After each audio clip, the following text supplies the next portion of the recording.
spherical halo known as the Oort cloud.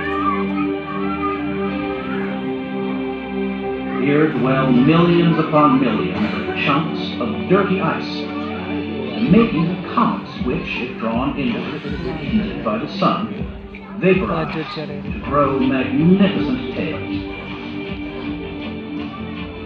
Billions of years ago, countless comets bombarded the Earth, and they have brought water and organic molecules that ultimately led to life.